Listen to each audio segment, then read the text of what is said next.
இரண்டாம் நிலை காவலர்களுக்கான எழுத்துத் தேர்வு தமிழ்நாடு முழுவதும் தொடங்கியுள்ளது. இதுகுறித்த விவரங்களோடு செய்தியாளர் ஆனந்தன் இணைந்திருக்கிறார். ஆனந்தன், மொத்தம் எவ்வளவு நபர்கள் தேர்வு எழுதுறாங்க? எத்தனை மையங்கள் இதுக்காக அலோகேட் பண்ணியிருக்காங்க? என்ன விவரம்? ஆனந்தி, தமிழ்நாட்டில் உள்ள இரண்டாம் நிலை காவலர்கள் 2833 பேர், தீயணைப்புத் துறையில் இருக்கக்கூடிய 631 பேர், சிறைத்துறையில் கிட்டத்தட்ட 180 பேர் காலி பணியிடங்கள் என்று அறிவிக்கப்பட்டிருக்கிறது. இதற்கான தேர்வினை தமிழ்நாடு சீருடை பணியாளர் தேர்வு வாரியம் தேர்வை நடத்துகின்றது. இந்த தேர்வு இன்று நடைபெறுகிறது. தேர்வுக்காக தற்போது அந்த தேர்வு எழுதக்கூடிய நபர்கள் உள்ளே சென்று விட்டார்கள். உள்ளே செல்லும் பொழுது எந்த ஒரு எலக்ட்ரானிக் பொருளும் அனுமதிக்கப்படவில்லை. ஸ்மார்ட் வாட்ச், அதே போல ஹெட்போன், ப்ளூடூத் இப்படி எதுவுமே அனுமதிக்கப்படவில்லை. அவர்கள் அந்த ஹால் டிக்கெட் மற்றும் அதற்கான ஒரு அடையாள சான்று ஆதார் கார்டு அட்டை மட்டுமே உள்ளே அனுமதிக்கப்படுகிறது. உள்ளே சென்று தற்போது தேர்வு எழுத தொடங்கி இருக்கிறார்கள்.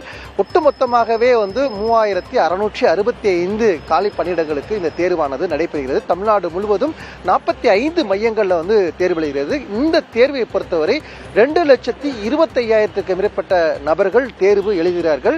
காலி பணியிடங்களை நிரப்புவதற்காக, காவல்துறையில் இருக்கக்கூடிய காலி பணியிடங்களை நிரப்புவதற்காக இந்த தேர்வானது நடைபெறுகிறது. முதல் கட்டமாக எழுத்து தேர்வு, அப்புறம் உடல் தகுதி தேர்வு நடைபெறும். தொடர்ந்து அடுத்த நகர்வு, இதுல தேர்ச்சி பெற்றவர்களுக்கு தொடர்ந்து அடுத்த கட்ட நகர்வு நடைபெறும். அதற்கான எழுத்து தேர்வு தற்போது நடைபெறுகிறது. ஒட்டுமொத்தமாகவே இதுல கிட்டத்தட்ட முன்னாள் கடந்த காலங்களில் ஒப்பிடும் பொழுது இந்த தேர்வை பொறுத்தவரை ஒரு அதிக அளவிலே பங்கேற்றிருப்பது ஒரு வரவேற்க பெற்றிருக்கக்கூடிய சூழல் இருக்கிறது. ஆனந்தி, தேர்வு எழுத வரும் நபர்களுக்கு என்னென்ன கட்டுப்பாடுகள்லாம் விதிக்கப்பட்டிருக்கு? தேர்வு எழுத வரக்கூடியவர்களுக்கு குறிப்பிட்டது போல அவர்கள் ஹால் டிக்கெட் மற்றும் ஆதார் அட்டை மட்டுமே எடுத்து வரக்கூடிய சூழலுக்கும், திட்டமிட்ட டயத்துக்கு வர வேண்டும். சரியாக குறிப்பிட்ட டைம் 8:30 மணியிலிருந்து 9:30 வரையும் உள்ளே அனுமதிக்கப்படுவார்கள். அதற்கு பிறகு வருவர்கள் அனுமதிக்கப்பட மாட்டார்கள்.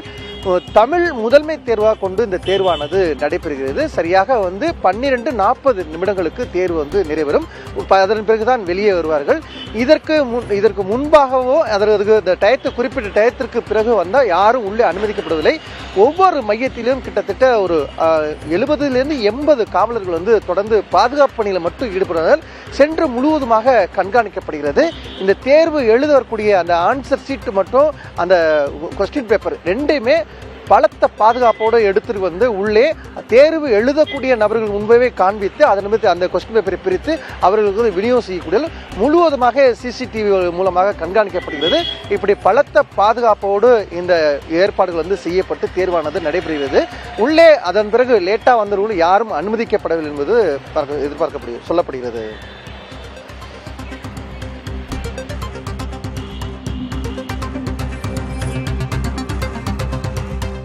களத்திலிருந்து தகவல்களை வழங்கியமைக்கு நன்றி ஆனந்தன்.